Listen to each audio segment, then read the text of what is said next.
Le grand direct des régions sur Europe 1 avec Thomas Joubert. Avec une bonne ambiance et une bonne humeur dans ce studio, même pendant les publicités, des révélations. On nous demande sur Twitter si Olivier Allemand a bien été arbitre d'Interville.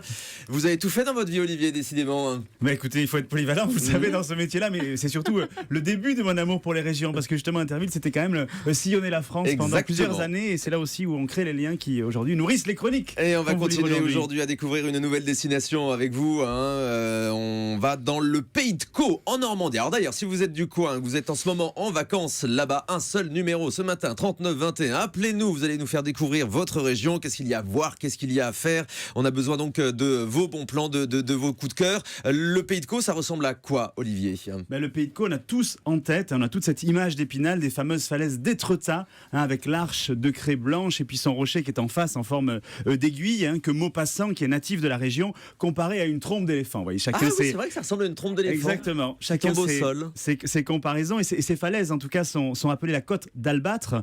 Je sais qu'Anissa de la famille par là-bas. Exactement. Et voilà. Et ces falaises, justement, peuvent s'élever jusqu'à 120 mètres de haut. Vous le disiez, c'est évidemment plus bas que le Mont Ventoux.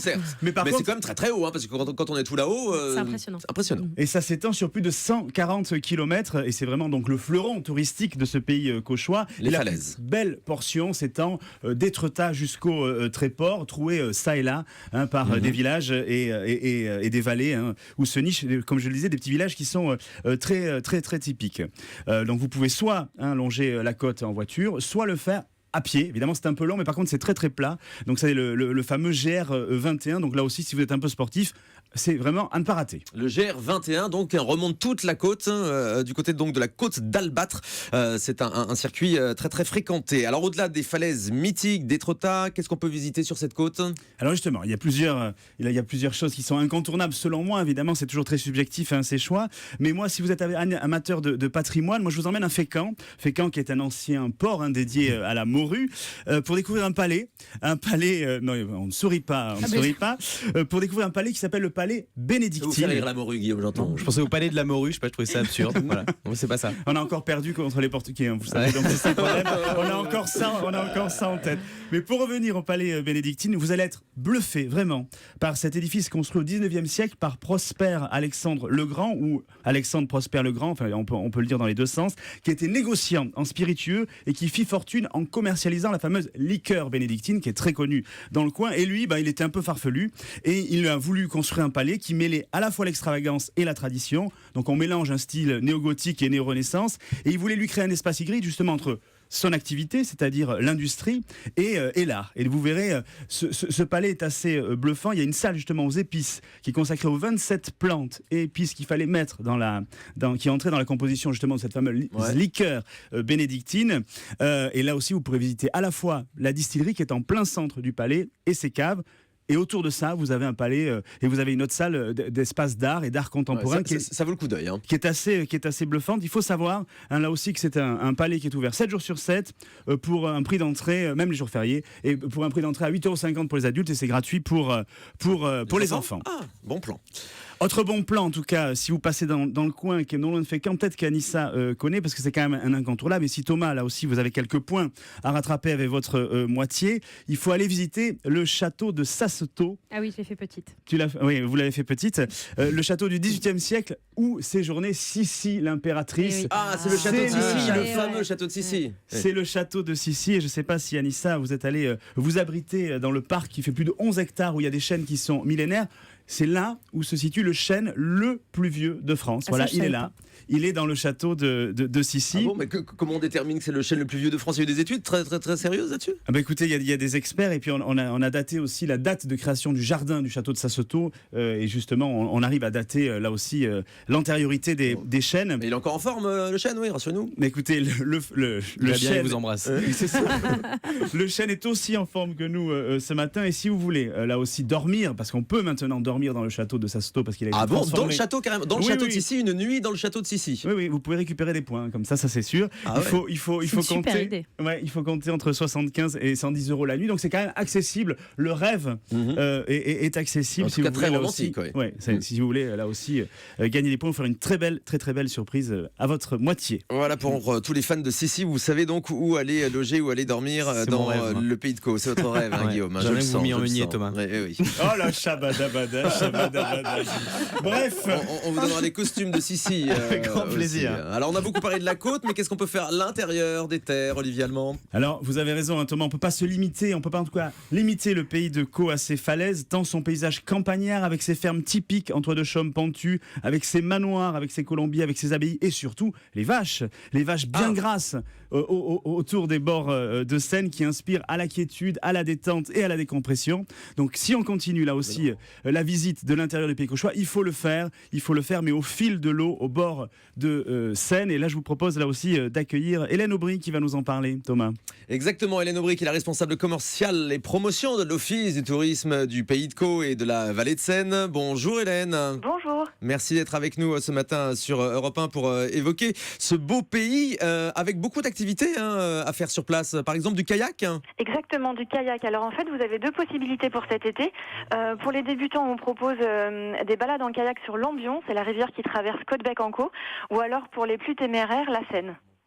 Sur la Seine, des balades en kayak sur la Seine. Ça, c'est impressionnant aussi, Olivier. Oui, c'est impressionnant parce qu'on peut traverser et vraiment découvrir notamment la forêt de la Bretonne, n'est-ce pas Hélène, au travers justement des différentes sessions en kayak, qu'on soit d'ailleurs débutant ou confirmé. Voilà, l'objectif c'est vraiment d'ouvrir ces sorties pour les familles. Donc pour les gens qui n'ont pas trop l'habitude de faire du kayak, on propose l'Ambion qui est beaucoup plus accessible. On est sur une petite rivière très tranquille avec pas beaucoup de profondeur.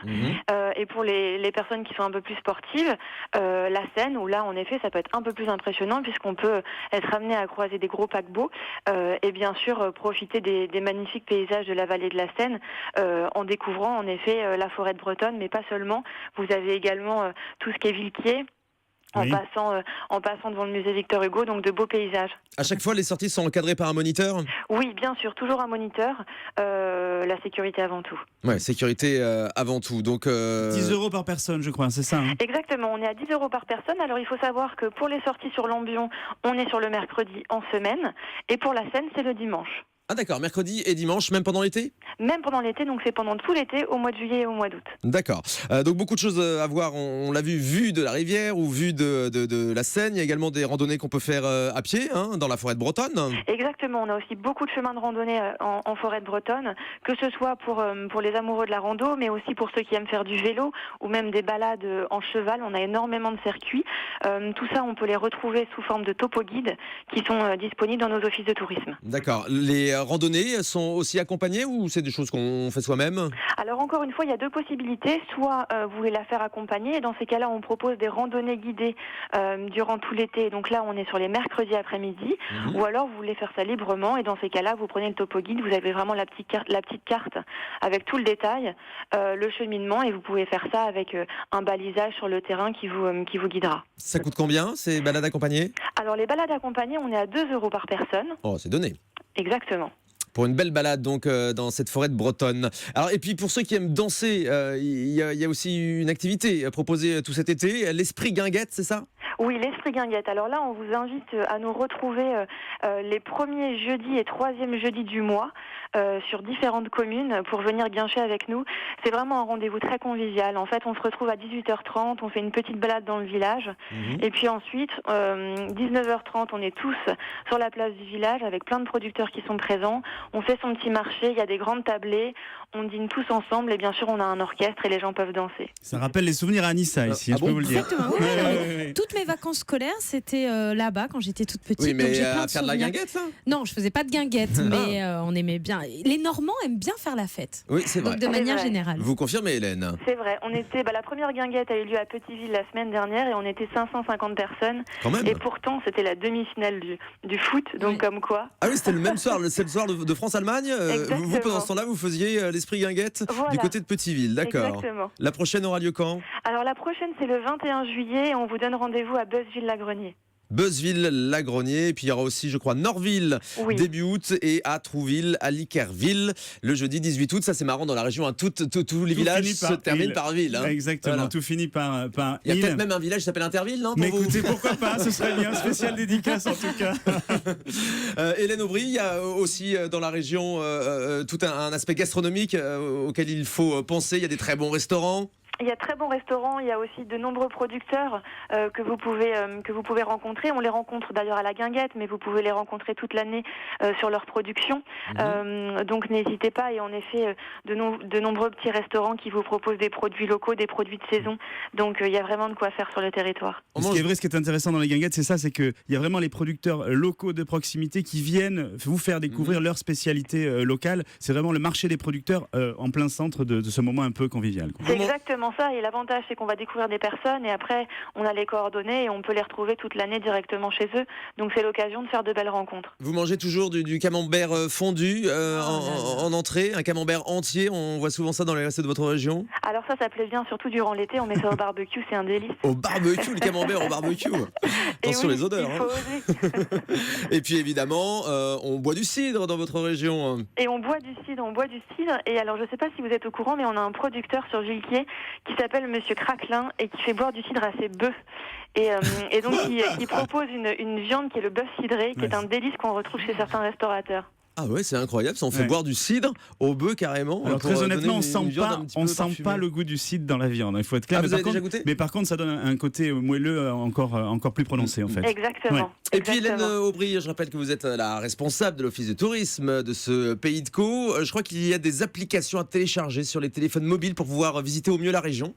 Exactement. Alors là, c'est une activité un petit peu ludique, toujours pour les familles. On a développé une application qui s'appelle Les Perles du Val-de-Seine, qu'on peut télécharger sur notre téléphone, sur tablette. Et donc l'objectif, c'est de faire découvrir les 10 incontournables de notre territoire. Donc on va passer de musées, d'abbayes, de châteaux. Et le but, c'est de faire ça sous forme de rallye. Donc c'est très accessible, très sympa à faire avec les enfants. Et on passe un petit moment de convivialité tout en découvrant notre patrimoine. Et ben voilà, donc on a bien noté cette application. Rappelez-nous le nom. Les Perles du Val-de-Seine. Voilà, disponible sur l'App Store, Android et compagnie, j'imagine. Exactement.